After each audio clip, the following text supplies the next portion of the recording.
Bom dia para quem está no dia, boa noite para quem está na noite. Estamos aqui novamente com o nosso programa, Falando com Magia, batendo sempre um papo interessante, legal, instrutivo e edificante sobre o que a gente entende que sejam as perspectivas da espiritualidade, do mundo esotérico, do místico e, claro, sempre falando com muita magia. Hoje a gente vai estar falando sobre a espiritualidade nas empresas, sobre o mundo místico, sobre o mundo transcendente dentro do mundo dos negócios e essa perspectiva de avaliar essas possibilidades dentro do mundo dos negócios está cada vez mais premente, ainda que tenhamos uma incompreensão muito grande sobre os impactos dessas paralelas transcendentes, como eu gosto de falar, dentro do universo das corporações, dos relacionamentos de trabalho. Hoje eu estou trazendo aqui para vocês uma pessoa que manja muito desse assunto, já trabalhou e trabalha ainda muito dentro das organizações com isso, que é o Alexandre Cesário. Ale, é um prazer imenso ter você aqui com a gente. Legal. Olá, Ari. Boa noite, boa tarde, bom dia, dependendo do horário que o pessoal vai ver o vídeo. É um prazer estar aqui com você, fiquei super feliz com o convite e realmente esse é um tema muito bacana para a gente conversar, porque eu vejo muitos obreiros perdidos nas corporações, mas até um certo preconceito sobre esse tema, né? Se é de espiritualidade, não é do corporativo, não é da performance, não é da meta.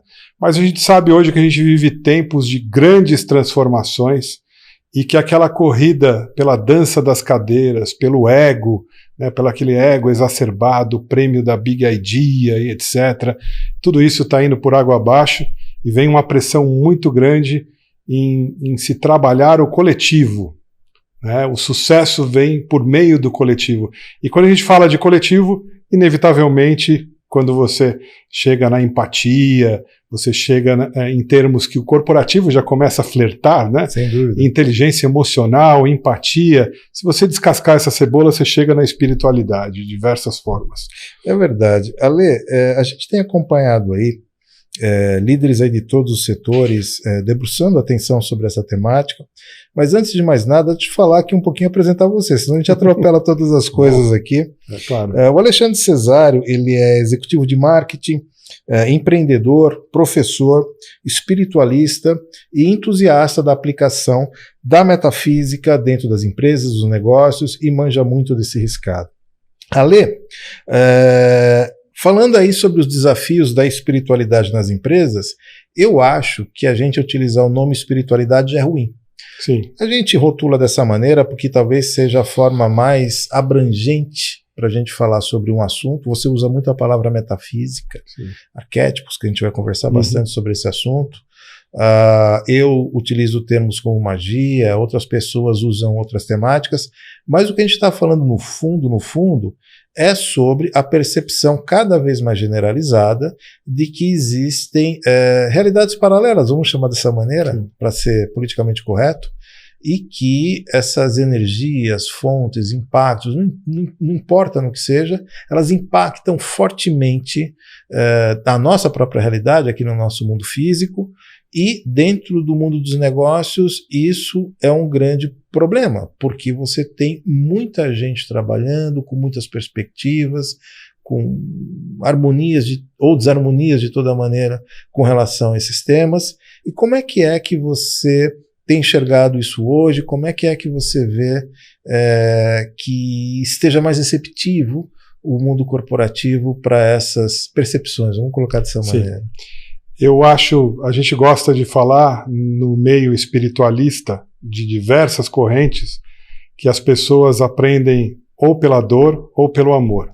Infelizmente, o meio corporativo é um meio de fazer as pessoas aprenderem pela dor, por causa de toda a pressão cada vez mais meta. Hoje o gerente de marketing se tornou o gestor de growth, né? Growth marketing. Já está incutido que ele precisa fazer a empresa crescer, senão ele está fora daquela cadeira. E como fazer uma empresa crescer se não por meio do coletivo e não da jogada individual? Antes eu fazia aquele jogo de cadeiras, deixava as pessoas com medo de perder a cadeira, e o medo era o grande motivador. Essa geração que entrou agora dentro das empresas, ela não consegue trabalhar assim. A gente até estava conversando um pouquinho antes do nosso papo aqui. Ela precisa encontrar um propósito alinhado com o coração, e ela não entende muito esse mecanismo. Mas quando aquela pressão pura que a nossa geração sofreu, ela cai sobre as costas dessas pessoas que estão entrando no mercado, da geração, diríamos, dos millennials para frente, né? Esses caras, eles espanam. Eles precisam estar encantados. E quando a gente fala de encantamento, a gente está falando de magia também, né? Como encantar as pessoas. Sendo que a maior parte dessas pessoas nem começou uma jornada de busca de autoconhecimento ainda. Eu, nos meus cursos de gestão de projeto e de atendimento publicitário digital, eu tenho um módulo dedicado ao autoconhecimento. Que bacana. E por incrível que pareça, quando eu pergunto para os meus alunos o que é autoconhecimento, as pessoas no autocontrole emocional, autoconhecimento, inteligência interpessoal, as pessoas não sabem responder. Por quê? Eu acho que essa geração hoje, e ainda reflexo da era industrial, tem uma mente mecânica. A gente acha que a gente está fazendo algo, mas a gente não está fazendo, a gente está repetindo o que a gente aprendeu. E o momento atual, de transformação digital, ele não favorece mais do mesmo. Ou seja, uma empresa ela tem que criar algo novo para continuar competitiva, um modelo de negócio novo, um produto novo, um serviço novo. Na era industrial eu vendo suco de laranja, eu vou copiar o suco de laranja que existe, eu vou vender mais barato, eu vou agregar propaganda e conhecimento da marca para eu cobrar mais caro, porque o meu curso está mais na cabeça das pessoas. Hoje as empresas estão buscando não o lugar preenchido, elas estão buscando o lugar vazio. E para você preencher o lugar vazio, você precisa inovar, você precisa criar. E aí que está o problema. As pessoas param, quando elas começam a se autoconhecer, elas percebem que elas não criam nada, elas são máquinas repetidoras. Então, como criar? Eu acho que o grande desafio hoje de trabalhar as pessoas nas empresas está empoderá-los da noção de que, sim, eles podem ser co-criadores de uma construção maior. Você sabe que você falou aí sobre o histórico das empresas, esse modelo mecânico que elas têm, e a gente estava observando outro dia, eu estava fazendo um atendimento de uma determinada empresa e eu refleti um pouco sobre isso. As empresas, no geral, elas têm no modelo mecânico, elas procuraram repetir algo que aconteceu na Revolução Industrial, tentando adaptar o máximo possível para haver uma automatização dos processos, e ela é reticente com qualquer coisa subjetiva. A subjetividade dentro do negócio empresarial, ela é muito arisca a isso. E na nossa observação parece que isso acontece justamente por essa tendência não, isso realmente aconteceu, de mecanizar ao máximo possível o processo, as pessoas, para conseguir escala, você sabe muito bem disso, até melhor do que eu. E parece que quando se apresenta algo que é um pouco mais subjetivo, não precisa ir longe não, né? Criatividade, né? Ou determinadas coisas que circundam aí o mundo abstrato, há um afastamento sobre isso, porque supostamente isso não tem a ver com o método científico, isso não tem a ver com modelos de automação. Você acredita que que é uma tendência agora, pelo menos eu vejo bastante isso, das empresas, dos gestores, tá? Eu acho que o ponto central, às vezes não é nem os acionistas, mas os gestores que estão ali no meio do campo, entre os colaboradores e a alta direção, perceberem que aparentemente a produtividade tão pedida e solicitada melhor será exercida quando a gente rechear esse ser humano daquilo que ele é. E aparentemente essa espiritualidade, ou seja lá o que for, essa subjetividade tem muito a ver com o ser humano e o que ele pode melhor performar dentro do negócio. Você acha que é por aí? É por aí, sim, Ari. Esse impacto da transformação que é inevitável, qualquer um que está escutando a nossa conversa aqui vê isso no dia a dia, né? Todos os modelos de negócio, tudo que é braçal e mecânico e poderá ou pode ser substituído pela tecnologia, sim será. Né? Seguramente. E essa postura gerencial que você falou, dos executivos, derivada da era industrial, não encontra mais espaço.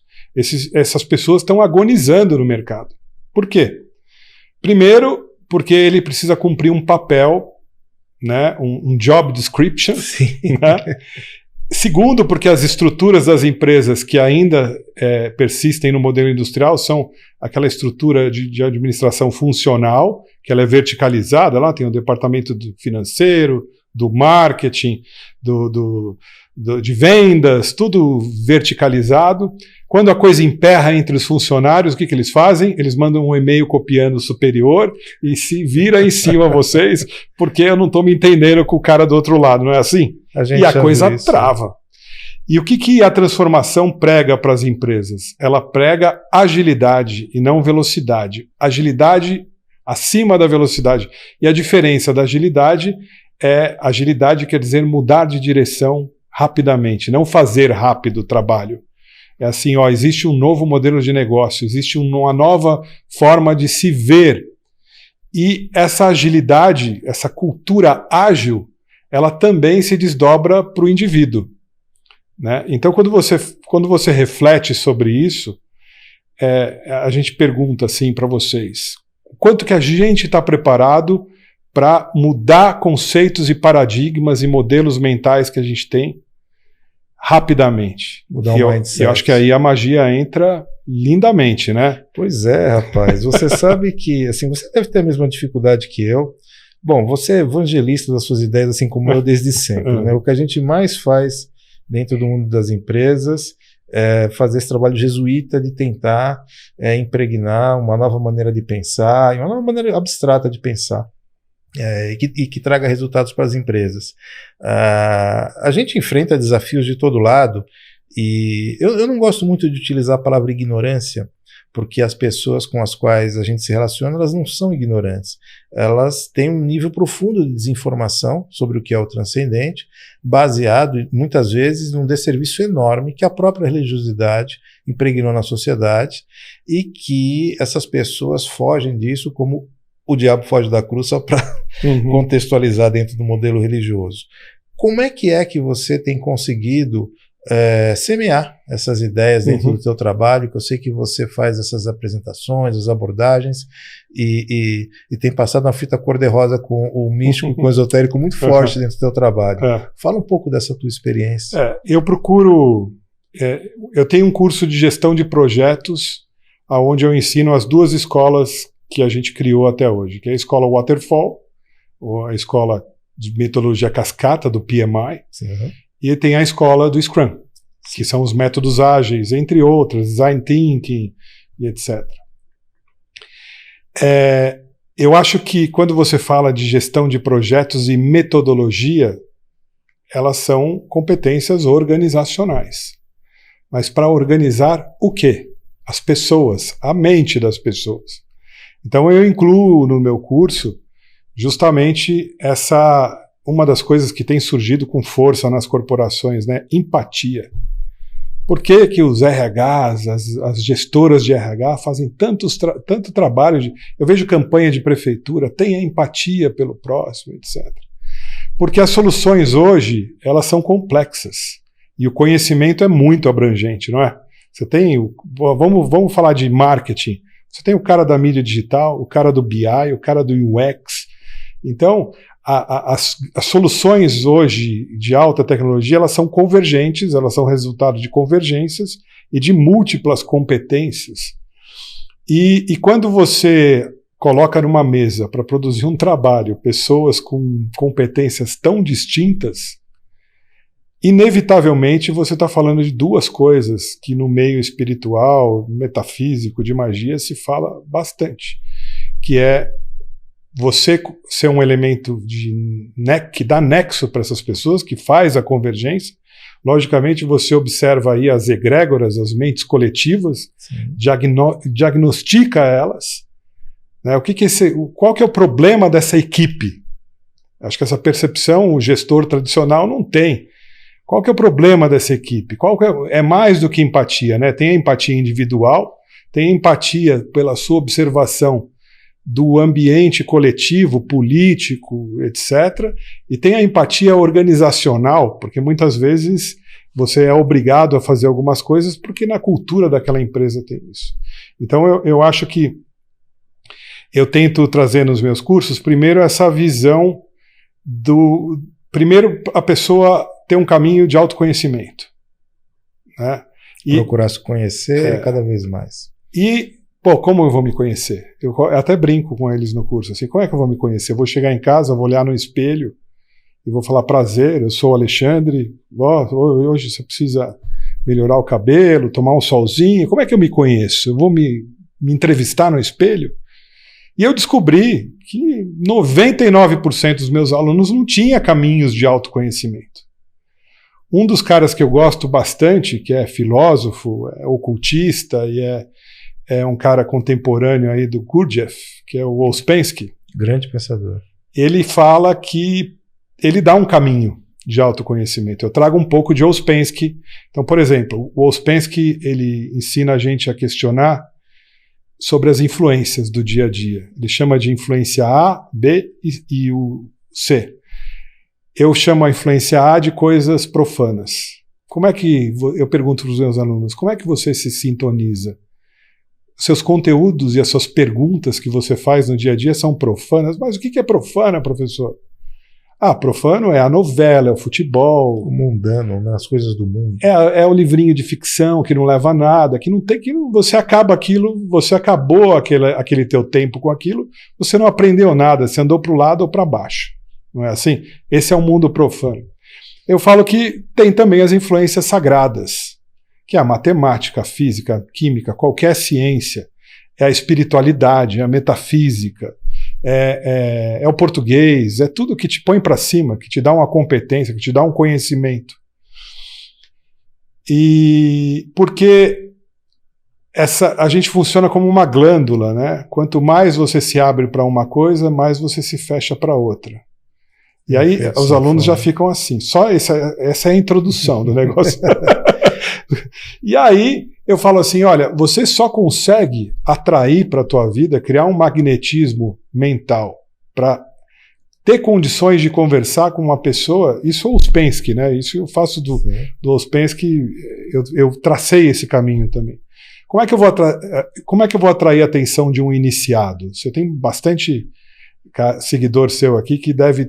Como é que eu vou te atrair a atenção se eu estou muito sintonizado aqui no que é vulgar, né? Eu não vou me tornar uma pessoa atrativa. Como é que você vai atrair a atenção de um CEO, de um presidente de uma empresa? E depois a gente passa pela observação daquele mecanismo muito parecido com os chakras, que o Ouspensky ele divide ali, que você tem um centro intelectual, um centro emocional, um centro mecânico e um centro instintivo. Interessante. E aí eu passo a questionar os alunos, qual desses centros é o mais rápido? Qual que tem a resposta mais rápida? Eles sempre acertam. É um instintivo, é claro, não preciso pensar para respirar, para certas funções. Então, levando em consideração que esse é o centro mais rápido, e os outros centros são, até o centro intelectual é o mais lento. E se ele está dormente porque as suas influências são só ilusões, isso quer dizer que provavelmente a tua reação emocional é que guia o seu dia a dia, né? Porque quando o teu centro mais lento está dormente, está negativado, intelectual, quando a situação te gera uma emoção muito forte, a emoção te derruba ou a emoção te levanta. Eu conheço já essa sua técnica de treinamento e capacitação já há alguns anos, que a gente já se conhece, e sempre achei admirável esse método que você utiliza de questionar sempre a pessoa que está aprendendo e fazer nesse exercício com que ela realmente comece a hidratar o seu potencial. E eu fico imaginando quanta saia justa deve ficar as pessoas, pelo menos nas que eu converso, sempre que a gente faz esse tipo de abordagem, principalmente com relação a propósito, né? Eu utilizava muito esse questionamento com os alunos ou com as pessoas que eu fazia a mentoria, ainda faço. Qual é o seu propósito? Rapaz, isso trava a pessoa. Trava. Porque ela chega na conclusão, assim, a palavra propósito é muito séria, né? A gente vê muito isso nas empresas, nossa missão, nossos valores, nossas metas, mas o propósito é uma coisa muito complicada e muitas pessoas vivem sem o tal do propósito, no val da valsa, como a gente coloca, né? Mas se sentem e ressentem de que precisam de uma capacitação, de um conhecimento tal, até para se descobrir ao que veio, ao que presta, o que soma. E esses questionamentos todos que você colocou com muita propriedade, eles realmente fazem com que as pessoas dêem aquela chacoalhada. Eu imagino o quanto que isso deve chacoalhar dentro das empresas, principalmente onde a subjetividade é muito questionada, né? São todos assuntos muito subjetivos. São, mas eu sempre participei de palestras, mergulhei uma época na Umbanda para conhecer o arquétipo dos orixás, espiritismo, budismo, leio um pouco de taoísmo, e eu sou meio agente Mulder assim, do Arquivo X. Eu sei que tem coisa ali, mas eu quero ir um pouquinho mais a fundo para entender o mecanismo, né? Até uma igreja, a oratória de um pastor evangélico é hipnótica e sensacional, né? Sim, sem dúvida. Se você vai ali para a igreja católica, todo o ritual do defumar, vamos dizer assim, da trunqueira do padre que está ali debaixo do altar, da posição das coisas. Então, quando eu entro num ritual, num templo, eu tenho um olhar técnico para tudo isso. E eu falo, o que eu tiro, né? O que eu tiro disso de prática para o dia a dia? O que eu posso trazer e passar para os meus alunos e para as pessoas que me procuram, assim, pedir conselho, etc. Tal. É interessante que você falou de rituais, identidade, né? E o que a gente mais sente uma barreira dentro do mundo empresarial é justamente disso, ao que eu suponho vir do desserviço profundo que determinados adeptos de algumas religiosidades, lideranças religiosas fizeram, você sabe disso, todas as pessoas sabem disso. Esse desserviço impregnou as pessoas de tal maneira que quando a gente faz determinadas abordagens que podem sugerir alguma ritualística, pronto, está ali a barreira, né? E o ritual, ele é muito importante na formação do indivíduo. Eu falo até, as pessoas pensam no ritual numa questão religiosa, esotérica, mística, mas não. O ritual me parece ser ainda muito importante para o ser humano. Algumas pessoas que elas não passam por determinados rituais, elas se ressentem disso. Um grande exemplo disso é o funeral, né? Com as pessoas que não velam, as pessoas que partiram, parece que aquele episódio não aconteceu, isso não aconteceu, aquela ritualística e tal. E o ritual, ele realmente faz com que as pessoas performem melhor. É muito curioso isso. Contanto que não acenda a vela.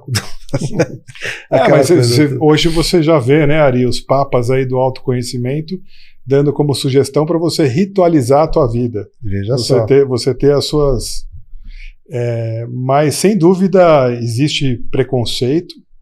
Quando eu começo os meus cursos, eu gosto de brincar com o pessoal. Eu pergunto para os alunos se eles querem o curso com bruxaria ou sem bruxaria.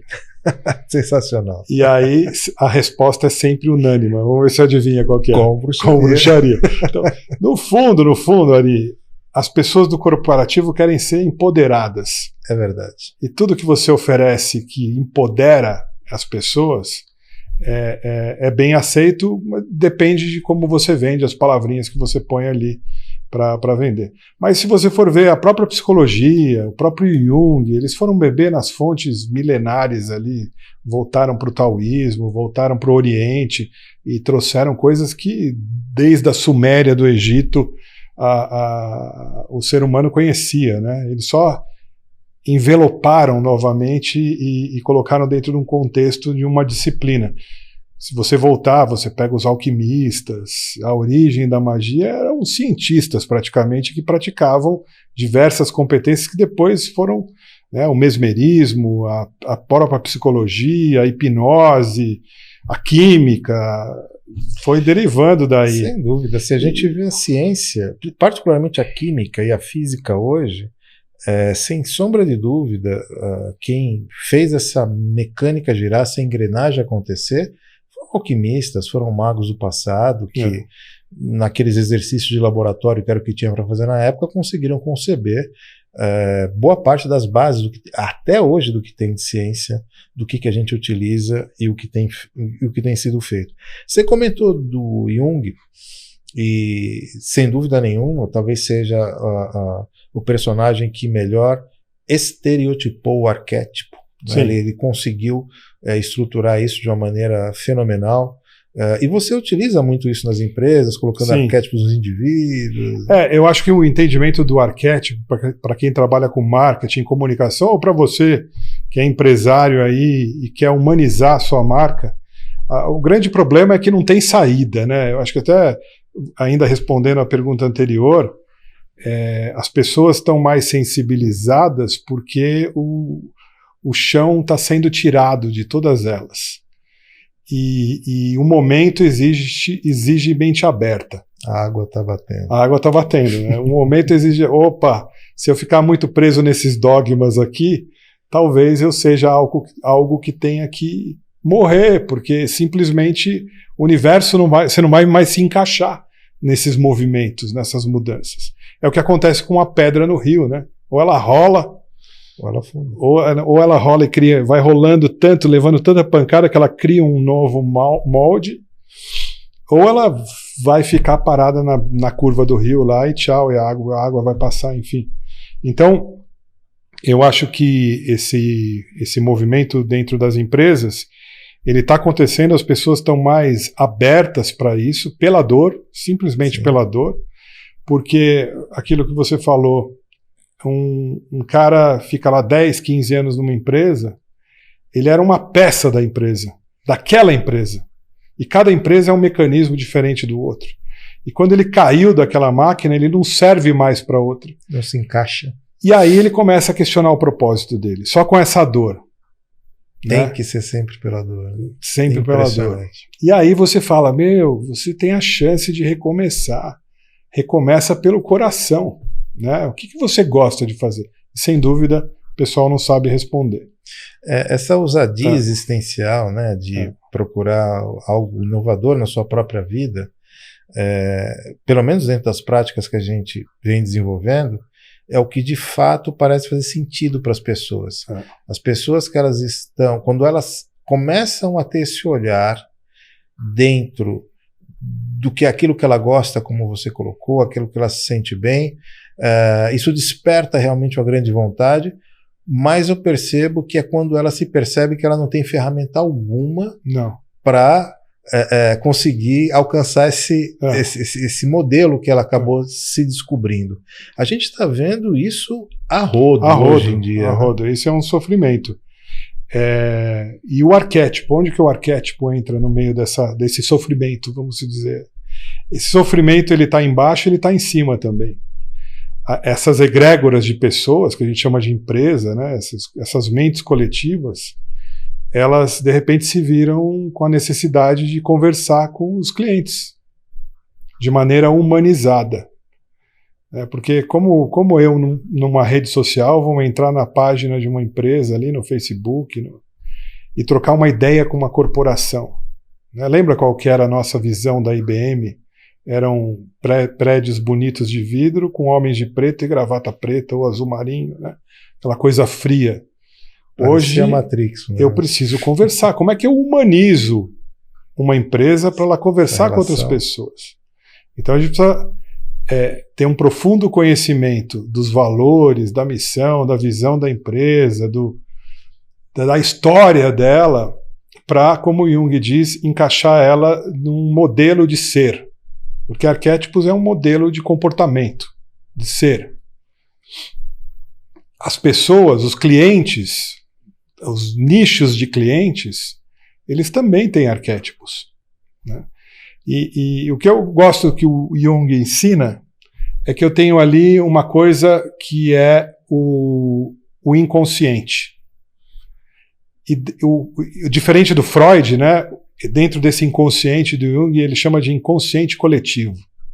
Então imagina, o Jung falava que quando a gente nasce, a gente carrega uma série de modelos que vão sendo trazidos pela sociedade, pela escola, pela igreja, pela religião residente ali. Isso o que a gente chama na espiritualidade de ancestralidade. Sim. Então isso já era, né, que os japoneses fazem, mas é a mesma coisa, não é? Sem dúvida. Então são os modelos ancestrais. Então a gente já nasce com esses modelos. Esses modelos são o que o Jung chama de arquétipo. Alguns desses modelos você faz contato, outros não. Então, vamos supor, eu sou seu irmão, a gente nasceu da mesma família, eu posso fazer contato com o arquétipo do herói e você não. Você não gosta desse modelo. Então, observar as pessoas, as culturas, entendendo quais são os arquétipos e como elas se conectam ou não com esses arquétipos, é interessante. Observar a pessoa, a empresa e os clientes da empresa sobre essa ótica. Por quê? Porque você tem uma dica aí de quais são os comportamentos, as atitudes que colam no discurso, numa conversa humanizada. Você sabe que o Jung ele defendia essa ideia de que o arquétipo, esse inconsciente coletivo, ele se divide em alguns modelos, alguns padrões, se não me engano ele tem 12 padrões, de como ele enquadra determinadas personas dentro desse modelo. E a observação do nosso trabalho aqui dentro da egrégora de magia e por conta da interação que a gente supostamente tem com o transcendente, é de que essas interações vão até mais além. Bom seria que esse inconsciente coletivo ele fosse simplesmente a soma simples dessa nossa humanidade, das vivências que nós tivemos. Aparentemente não.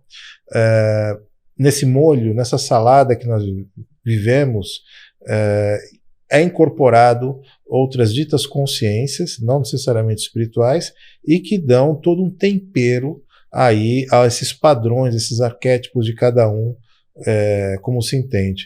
O curioso que é quando a gente, sempre que a gente trabalha nisso, né, você fez isso várias vezes, eu fiz isso também, a gente tenta modelar o arquétipo ali de uma empresa, ou de um grupo, de uma organização, e invariavelmente, não sei se aconteceu com você, comigo aconteceu sempre, eles não se entendiam naquilo. É muito curioso como o indivíduo não se enxerga como aquilo que ele é, e alguém do exterior olha para aquilo e diz que, olha, o que está acontecendo aqui é isso, isso e isso. Eu pessoalmente gosto muito do modelo do arquétipo do Jung, porque ele cria, pelo menos ele é razoavelmente aceito cientificamente dentro das comunidades, e é uma maneira diferente da gente falar as mesmas coisas que a gente faz numa macumbaria. Né? É a mesma coisa. Justamente. A gente tem ali os arquétipos que vêm do inconsciente coletivo, tem aí a gente tem o inconsciente pessoal, não é isso que ele dizia? Sim. E de acordo com a minha relação do inconsciente pessoal com o inconsciente coletivo, eu crio os complexos. Os complexos que o desenho divertidamente chamou de ilhas, né? Sim, sim, sim. Que existem em diversas fases da vida. E é muito interessante você observar as pessoas, as equipes e as empresas sobre essa ótica. Eu não digo quando você cria um arquétipo para uma empresa, logicamente que vão ter pessoas com complexos que não se adequam àquilo. Mas de alguma certa forma você está construindo um ambiente que tem certos valores e que tem certas atitudes que propositadamente vai expulsar pessoas que não combinam com aquele arquétipo. Então você cascateia uma grande mensagem que as pessoas que não têm os complexos adequados para seguir vão acabar, com o tempo vão sair dessa empresa de alguma forma, não vão sentir conexão. Eu mesmo, desculpa, Ari, apliquei numa das agências que eu passei para curar aquela agência. Durante muito tempo eu usei o arquétipo do herói, né? Mas um dia uma das donas da empresa falou: Alexandre, nem todo mundo se conecta com o herói. Você tem pessoas sensíveis, pessoas com outras posições de valor. Então é isso. É muito importante você ter noção, porque você pode ajustar, pode acontecer isso, você pode ajustar um arquétipo que não tem a ver com a história da empresa, por isso que é importante fazer uma imersão ali nos donos, na vida dos donos, na história da empresa, nos tipos de cliente que ela atrai. É como a gente analisa uma pessoa também, né? Quais são as amizades, como que é a tua relação com a família, quais são as histórias, principalmente os traumas que você carrega por ter chegado aqui, e dentro dessa leitura você cria um diagnóstico ali de atuação. É uma equação imensa, né? E da qual cheia de deltas e variáveis que a gente não compreende.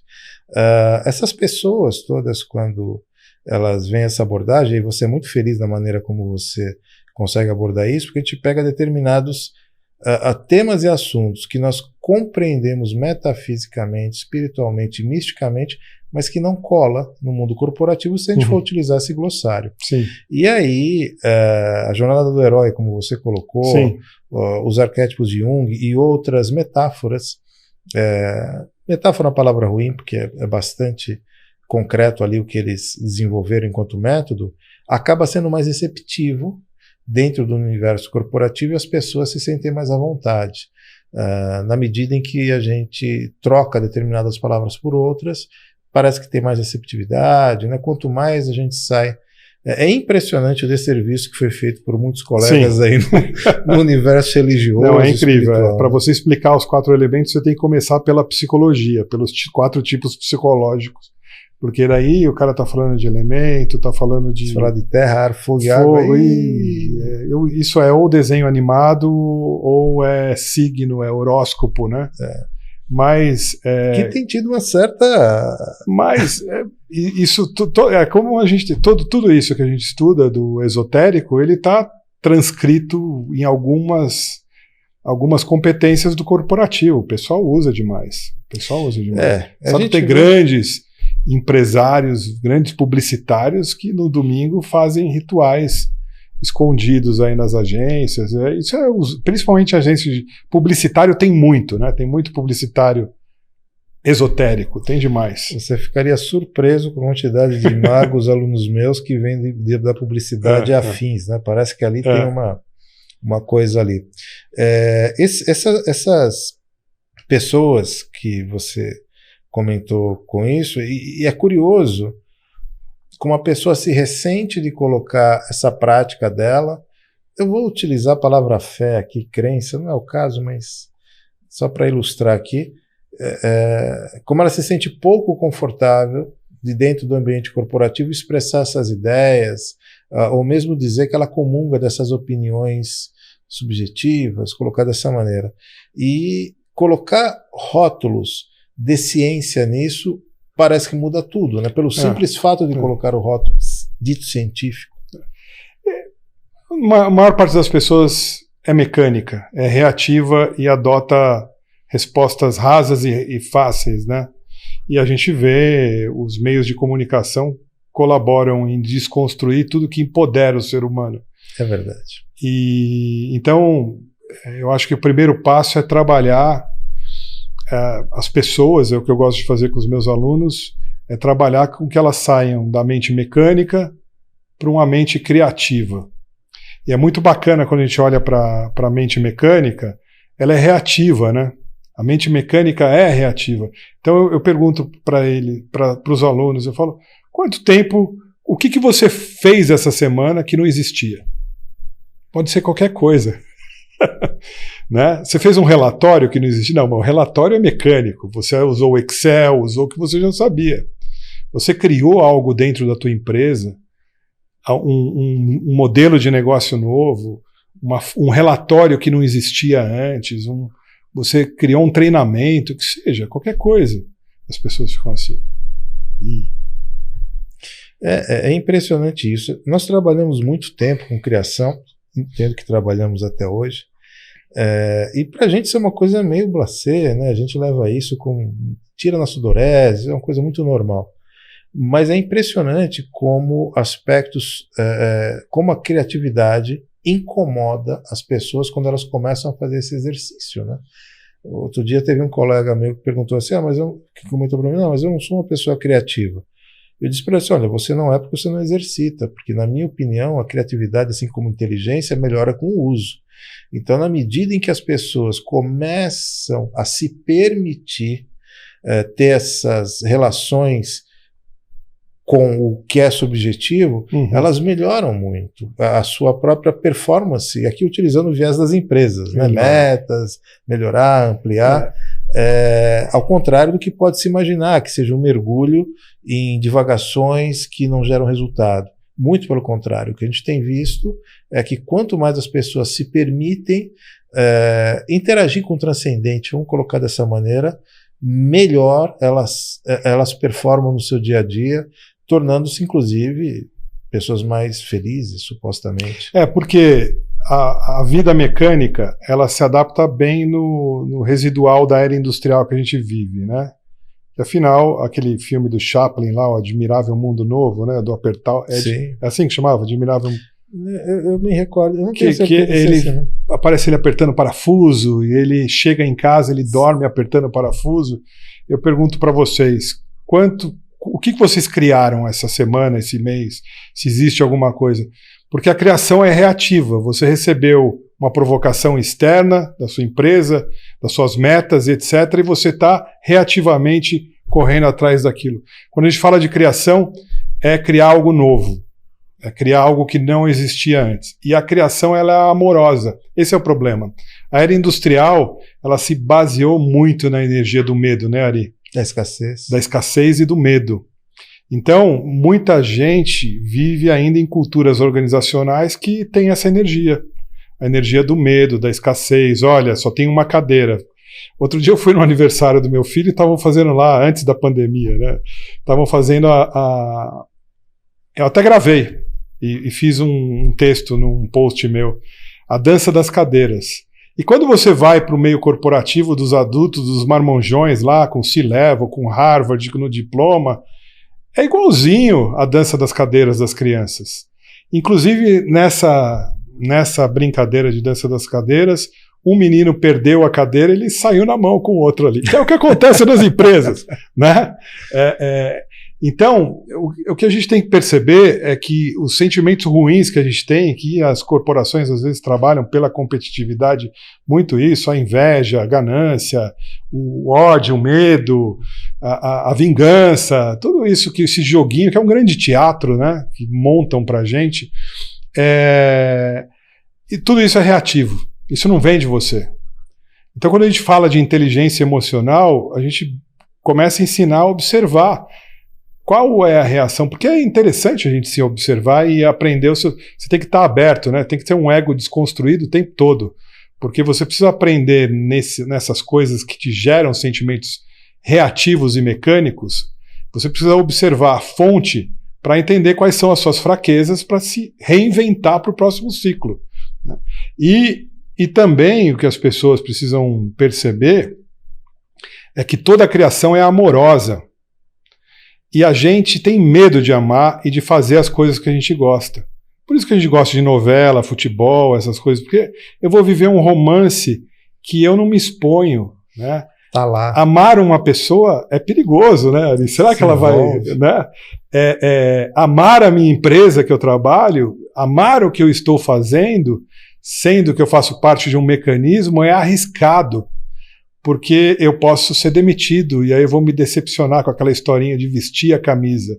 Então, quando você descobre o que você gosta, que é o primeiro grande passo, que as pessoas ficam perdidas, e você se descobre observando, simplesmente se observando, que as pessoas não fazem isso, você descobre que você consegue começar a criar a sua realidade mais com a cara que você quer, no caminho do amor. Só que as pessoas entendem o amor também como sexo, como relação um com o outro, né? O amor, ele não não resume só a relação entre indivíduos. O amor, ele constrói várias coisas, a sua aptidão, a sua vocação, o seu propósito. Então, observando isso, é que você encontra o seu propósito, na minha opinião. Eu acho que você falou um tema central com relação à dificuldade que as pessoas têm com isso, e mesmo dentro das empresas, que é a frustração. A frustração, ela é hoje o grande demônio no inconsciente das pessoas, por conta de outras frustrações, aquilo doeu tanto que as pessoas não se permitem isso e acabam sendo desonestas intelectualmente com o que pensam, com o que gostam, com o que querem, e geram 8 e ficam dentro de um looping que simplesmente não faz mais sentido. A impressão que eu tenho hoje é que a vida, ela chacoalha as pessoas no sentido de que, assim, olha, ou você se respeita como você ou vamos ter um problema. Eu sempre digo para as pessoas, olha, aceita, nós é pobre, mas é limpinho, né? Não há nenhum problema com isso, as suas limitações, as suas coisas que você ainda não conquistou, tem muita gente querendo conquistar as coisas a forceps hoje, e não há nada de mal nisso, apenas se respeite, se olhe, se enxergue, e procure entender e compreender que muito além de você, muito além de todas as pessoas que estão ao seu redor, há uma imensidão de consciências que estão procurando muitas vezes colaborar com você. E as pessoas não se permitem isso. Você vê essa falta de pertencimento com o coletivo e com o que se quer dentro das empresas também? Como é que você vê isso? Eu vejo que esse ambiente de hoje de desfragmentação da realidade anterior, né, principalmente nas corporações, ela está tendo um efeito no ego das pessoas também. E as pessoas não sabem o que é ego. Outra palavra elástica. Na verdade, sabem, olha, o cara está egoísta, o cara está com ego alto, mas como é construído o ego? Quando você não começou a tua jornada de autoconhecimento, de inteligência emocional, quanto que esse ego foi criado de maneira inconsciente e reativo às suas experiências de vida desde quando você era bebê até hoje. A maior parte das pessoas é assim. Então, quando você faz uma construção inconsciente do que você acha que você é, num momento de ruptura e de fragmentação dos modelos antigos, com certeza esse ego está sendo abalado o tempo todo, né? As suas seguranças estão sendo tiradas. As suas certezas. E aí entra um momento de dor e um momento que você se abre para a espiritualidade, vamos chamar assim, né? Então eu vejo isso muito nas pessoas, as pessoas acabam ficando muito perdidas, muito sem chão. E normalmente nos meus cursos eu toco nesse assunto e eu falo para os meus alunos que eles têm um poder que eles não conhecem, que é muito grande. E que até algumas linhas, isso é antigo já, mas parece que está sendo requentado, que é o trabalho da hipnose para ressignificar os eventos que construíram o ego da pessoa. Mas as pessoas, os caras que usam isso, fazem isso sem explicar o porquê desse mecanismo, né? Eu acho que isso que falta um pouco dos profissionais. Explicar o porquê das coisas que estão se fazendo, que talvez eu sou dessa linha do conhecimento, eu me estruturo muito entendendo o porquê das coisas, eu não aceito nada sem entender. Tem coisas que são infinitas, né? Os porquês é tipo uma boneca russa, mas chega uma hora que as respostas falam legal, mas aí você olha que poder, né, que as pessoas têm, que eu falo para os meus, que poder que você tem. Você tem o poder de que, eu dou esse exemplo, eu falo, agora, vocês que estão vendo essa entrevista minha com o Ari, se tem aí 200, 300 pessoas, 1000 pessoas, pode ter certeza que cada pessoa tem um Alexandre e um Ari cocriado na cabeça delas. E é assim com o mundo inteiro, né, com tudo que a gente vive. Tem uma parte realmente o que é, e outra parte o que você significa aquelas coisas que estão acontecendo. O significado das pessoas, o significado das coisas que aconteceram no teu passado. E quando você descobre que você pode corrigir o teu ego, não é nem baixar a bola, porque o ego é importante, né? O ego está muito ligado ao desejo, à vontade, à virilidade das coisas. O ego existe. Então, mas quando você descobre que você tem um pequeno poderzinho de ressignificar e reconstruir o seu ego de maneira consciente e ressignificar as pessoas e os eventos da sua vida, até mesmo os seus traumas, né, que poder que isso não tem para você se reconstruir, se adaptar mais rápido e se reinventar quando o ciclo pede, não é verdade? Eu fico sempre muito preocupado quando eu vejo pessoas fazendo afirmações do tipo é preciso destruir o ego. Eu falo assim, olha, você faz o que você quiser com o seu patrimônio, mas assim, você é isso, e a gente precisa, até entendi, você quer ir para um outro patamar, mas não dá para você ir simplesmente desconstruindo tudo que você é. Precisamos usar o que tem hoje. Sim. Se é bom, se é ruim, se é preto, se é branco, se é alto, se é magro, isso pouco importa. O que importa é que você... Aliás, eu gosto muito da palavra você está sim, né? Porque o ego ele sempre está alguma coisa. Mas as pessoas parecem que não gostam nunca do o que elas amealharam, o patrimônio que elas construíram e que hoje as torna a ser o que são. O outro parece ser muito mais interessante sempre. Existe uma certa inveja institucionalizada na sociedade de que se é meu não deve ser bom, o do outro, a grama do vizinho sempre é mais verde, né?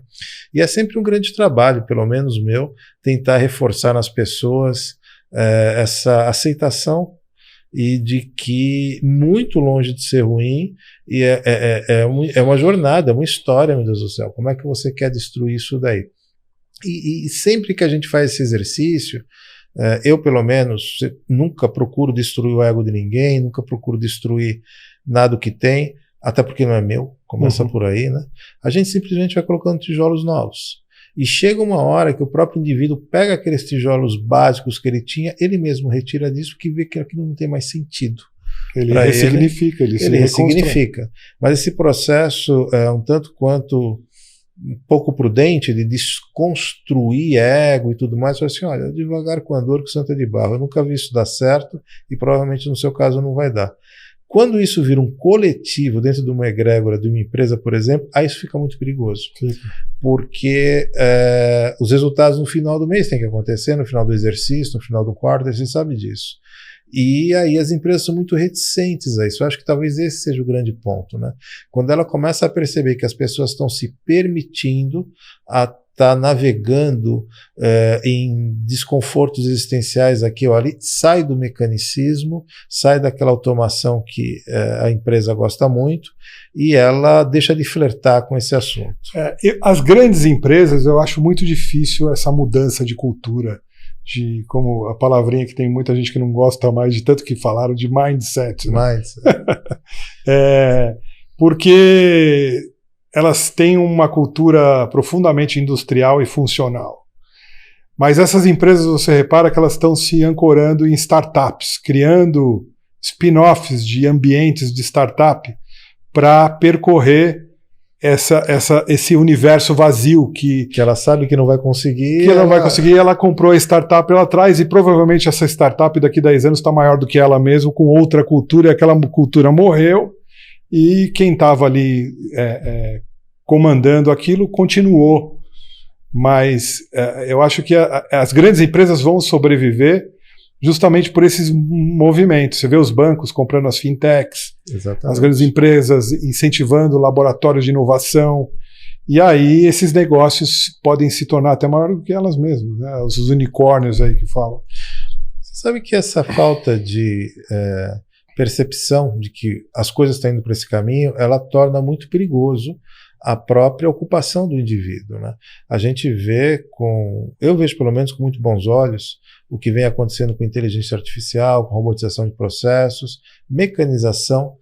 Eu não acho que o ser humano deve mais fazer uma série de atividades que são macaquices, no fundo, não tem por que um ser humano mais estar fazendo isso, e as pessoas não estão compreendendo que os novos atributos que vão fazer com que ela faça sentido dentro de uma determinada organização não tem a ver com esse mecanicismo, porque seguramente ela vai ser trocada por um robô. A gente vê muito isso.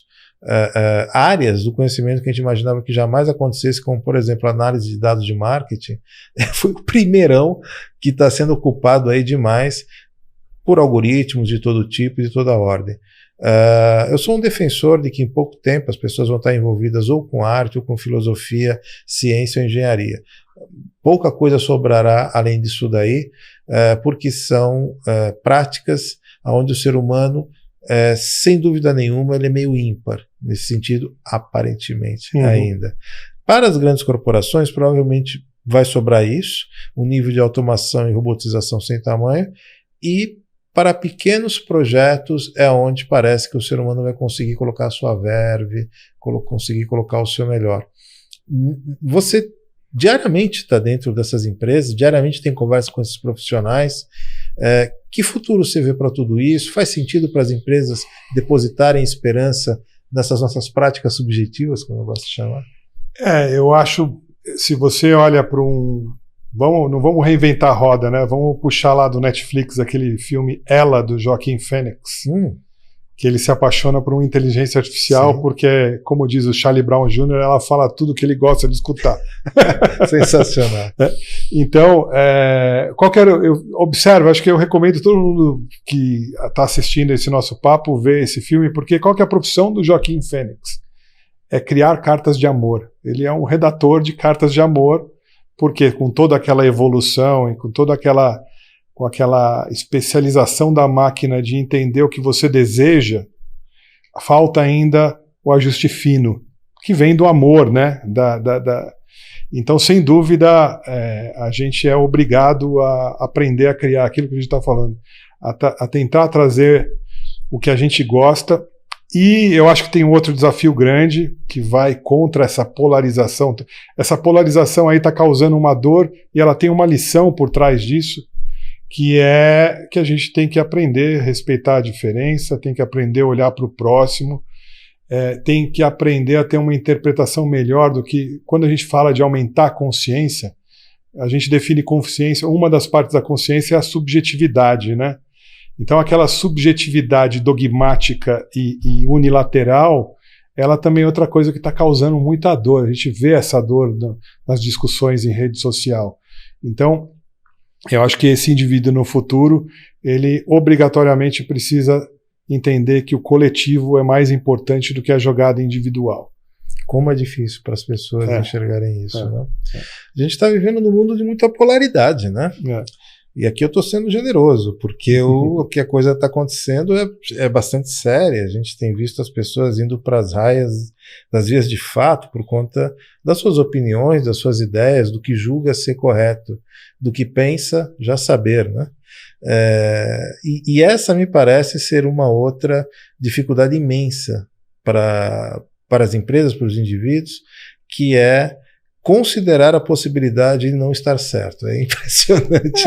Eu lembro, Ari, na nossa época a gente gostava de ouvir a opinião do outro, né? Mesmo que não fosse igual à nossa. Eu não via tanto radicalismo. Eu lembro que eu conversava com os meus amigos em quem você vai votar, cada um falava um candidato e todo mundo se respeitava. Hoje não existe mais esse respeito eu acho que até uma política dos dois lados super óbvia, implantada, né? Você vê hoje, você tem um candidato que só existe em função do outro. Eles se anulam se não existir. E eu acho isso muito óbvio, muito transparente. A luz está mostrando para todo mundo isso que eu estou falando, que a gente precisa aprender a ter uma abordagem mais humanista, amorosa, focada no coletivo, não no indivíduo. E para o Brasil, principalmente, que tem uma dívida social violenta, a gente vai ter que pagar essa dívida uma hora. E eu não estou falando aí de modelo de socialismo, comunismo, liberalismo. Eu estou falando direto e reto de uma abordagem humanista e de uma dívida que a gente tem. Não dá para ser feliz num país em que você mora em condomínio fechado. É quase volta do feudalismo, né? Sim. Muito parecido com esses filmes aí de bárbaros lá, que só quem está dentro do castelo sobrevive. Todo mundo aquartelado, né, na sua Então, acho que o aprendizado está aí. Quando que a gente vai resolver? Quando que o coletivo vai aprender? Né? Eu acho que é a lição, é o amargo de novo, batendo nas nossas portas. Quantas eleições vai precisar para esquecerem que a solução polarizada não é a solução melhor para todo mundo? Vamos esperar. O que a gente pode... Acho que até mesmo foi você que me disse uma vez que de vez em quando surgem os grilinhos no meio do gramado da escuridão, né? Que ficam lá grilando. Eu espero estar sendo um desses grilinhos aí ali. Esporadicamente eles aparecem. Mas sempre tem alguém que vai lá e dá uma chinelada no grilo. É impressionante. Essa nossa realidade, ela é patética para dizer o mínimo. Ale, você quer deixar algumas palavras finais? Como é que você vê o cenário aí daqui para frente? E deixa aí as suas palavras. Conta pra aquela eu acho, turma, que eu acho que o principal recado desse nosso papo aqui, e que me ajuda muito na prática, é vocês entenderem essa possibilidade de ressignificar o subjetivo, que formou, de certa forma, o ego, o que você acha, o que a gente acha, o que a gente é.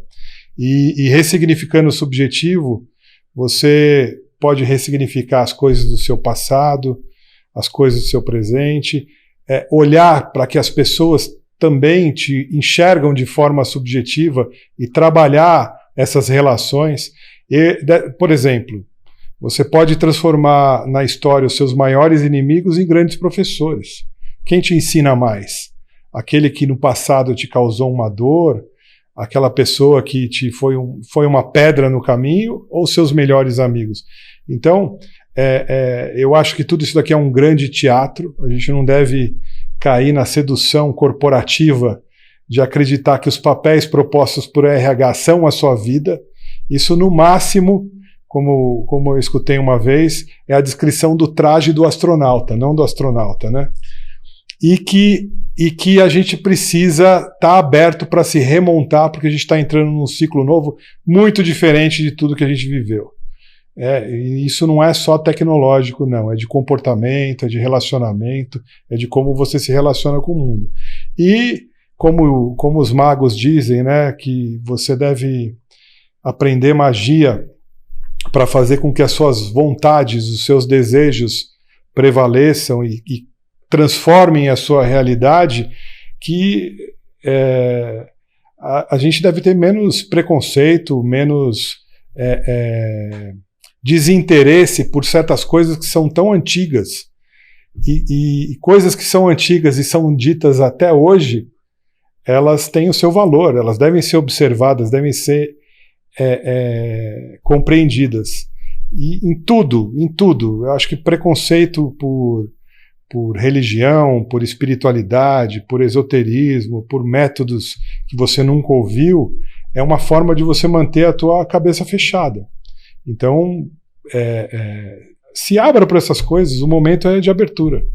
Sem dúvida nenhuma, Ale, a gente vive num momento de profundos desafios de flexibilidade e adaptabilidade. Uhum. Parece que isso não tem muito a ver com modernidade, parece que essas coisas foram desde sempre. Ale, um prazer imenso, velho, estar aqui com você. Obrigado pelo convite, Ale. Te agradeço muito por você ter vindo somar aqui a sua experiência aqui no nosso programa. E com isso aqui a gente vai encerrando mais esse capítulo, mais esse episódio do nosso programa, incentivando muito vocês a procurarem aqui os nossos canais digitais, procurem aqui os cursos da Escola de Magia, procurem aqui as nossas práticas e, como eu sempre digo, pratique, ouça e assista a magia, de preferência aqui no nosso canal. Aproveitando, se inscreve no canal, que é muito importante aqui pra gente. Que assim seja, e assim será, e assim será, e assim será, meus amigos.